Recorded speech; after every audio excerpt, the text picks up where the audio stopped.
Truthfully, it's a lot of the packaged seasoning enhancers for many type of cuisines that will probably need to be checked. It's really great for convenience to have these options, but it doesn't always have the best ingredients.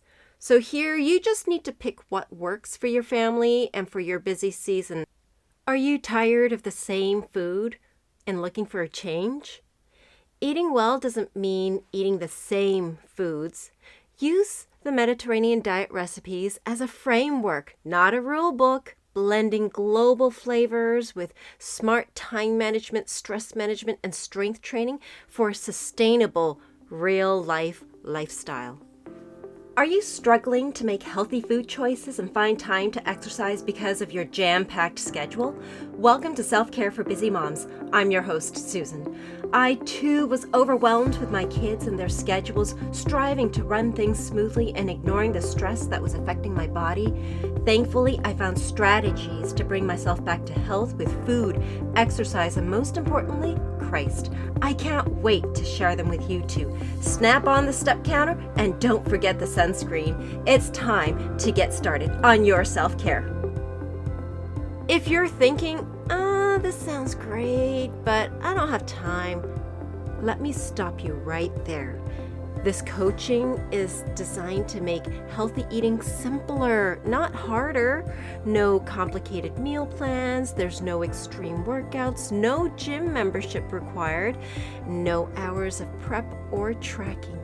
We're going to just focus on lifestyle routines such as 10 to 15 minute movement routines, simple strength training and walking, practical eating habits including Mediterranean style options, and daily rhythms that bring structure without rigidity. This isn't about doing more. It's about doing what actually matters consistently. If this resonates with you, come over to selfcareforbusymoms.com/coaching to get started on your healthy life, one simple habit at a time. Again, that's SURO, selfcareforbusymoms.com/coaching.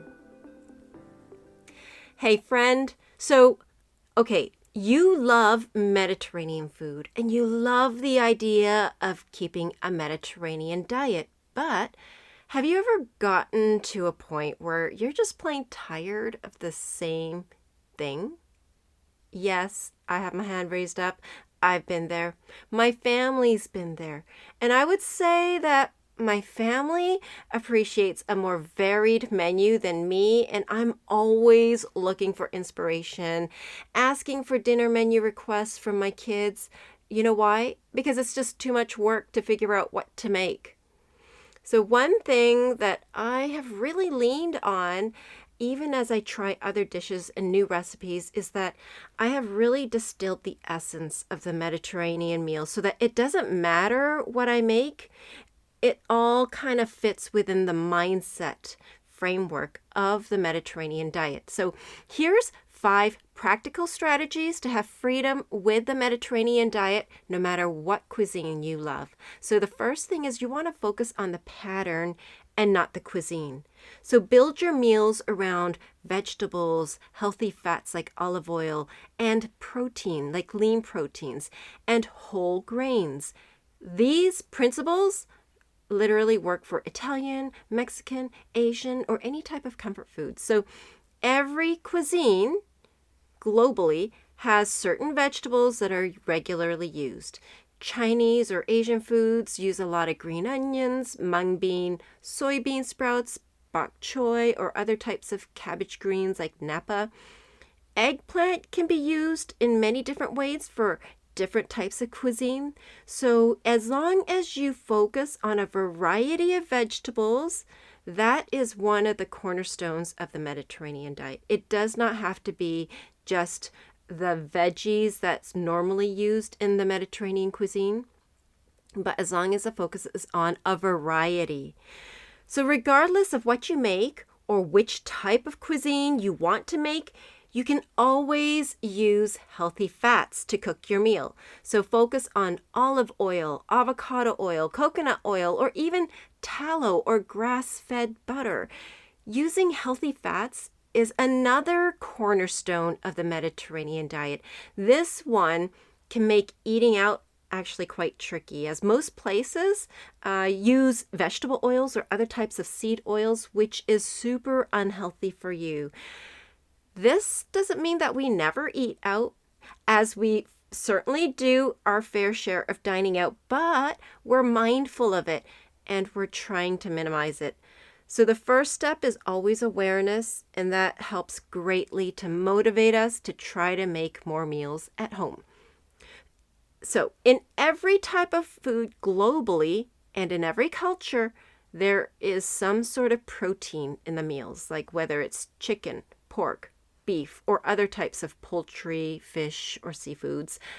Look for quality sources of protein.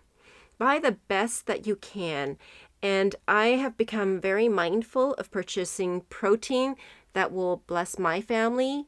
Grass-fed beef, they have omega-3s.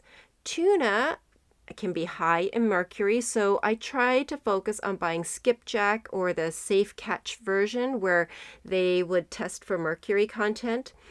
I try to get chicken that did not get antibiotics or any added hormones, and I focus on purchasing pasture-raised eggs. Now, having a good source of protein is yet another cornerstone of the Mediterranean diet. Now, the whole premise and the focus of the Mediterranean diet is to go less processed overall, and most especially with grains. So go for whole grains such as brown rice instead of white rice, whole wheat bread instead of white bread. So those are a couple of swap outs that anyone can make in their family and grocery purchasing. The second thing that would be important to do is to double check ingredients on condiments. Don't restrict foods, but I really like to double check the ingredient list on all the flavorings and condiments that I get for our family. So I love chili oil. I used to have it on everything, but I found that much of the ingredient on the list for chili oil doesn't work for us, and the oil that's used is not the kind that we want. A lot of it is our seed oils. So I have actually passed on a lot of what I would normally love and would have normally gotten many years before. I also haven't really figured out how to make chili oil from scratch since I've just been too busy. So that's on my list of to-dos sometime in the future. But until then, I just choose not to buy chili oil. But every cuisine has their list of condiments and sauces that I usually have to double check and reconsider. For example, soy sauce, I now substitute that with tamari, which is gluten-free, and this is mainly for my dietary sensitivities. I used to love making curry with those curry blocks that are sold in the grocery stores. I don't even know the name of the company, but they're in little square. You could break them off into square chunks and then you toss them in, and then it just like makes an amazing curry. But after looking at the ingredients for that, I've also since learned to make curry from scratch at home with spices and seasonings. Truthfully, it's a lot of the packaged seasoning enhancers for many type of cuisines that will probably need to be checked. It's really great for convenience to have these options, but it doesn't always have the best ingredients. So here you just need to pick what works for your family and for your busy season. I do go ahead and do convenience when I have to, but the key is knowledge. Like as long as you know what the ingredients are, you can make that judgment for yourself, for your family. The third thing is to let plants lead the plate. So most Mediterranean diet recommendations aim for veggies, beans, or grains to take up most of the meal, with meat being used as a supporting role across any cultural dish. However, I've recently, just from my own experience as a woman that is 40 and over, I have personally found that having a higher amount of protein while limiting refined carbs has really helped me with satiety or feelings of being full longer. And I have had honestly steady energy throughout my day with less energy crashes after the meals. So for me personally, I try to increase my protein and reduce or limit my refined carbs. The fourth thing to do is to use herbs, spices, and traditional flavors generously.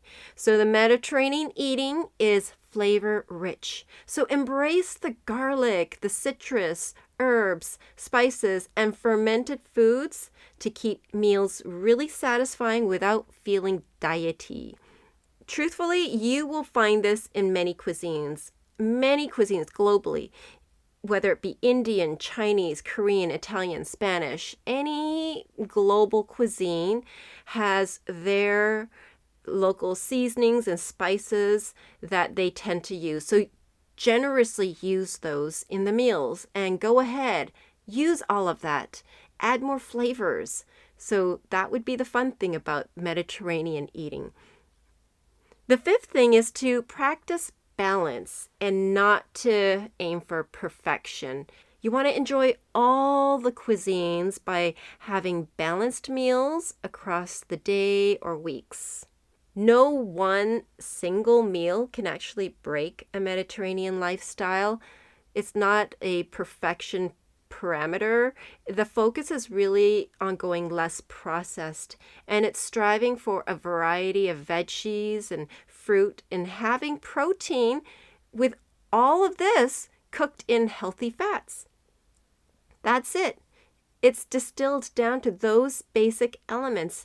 And if you have those basic elements and you're continually optimizing it, you can make any meal a Mediterranean diet meal, regardless of what you make or what type of cuisine you love to eat. So I really hope that you found this helpful to encourage you that having a Mediterranean diet doesn't mean that you have to focus solely on Mediterranean food, although it is so delicious. We can have a variety of flavors and eat from a global palette of cuisines and still stick to the Mediterranean diet simply by focusing on a variety of veggies, fruits, healthy fats, protein, and whole grains. Remember, the focus is to go less processed. If you want to focus on lifestyle routines such as 10 to 15 minute movement routines or simple strength training and walking, or practical eating habits, which includes the Mediterranean style options, as well as having daily rhythms that bring structure without rigidity, come on and head over to SuroSelfCareForBusyMoms.com/coaching to connect and get more details. So I hope there was something here that blessed you, sister. I hope you have a great day. Hey, Mama.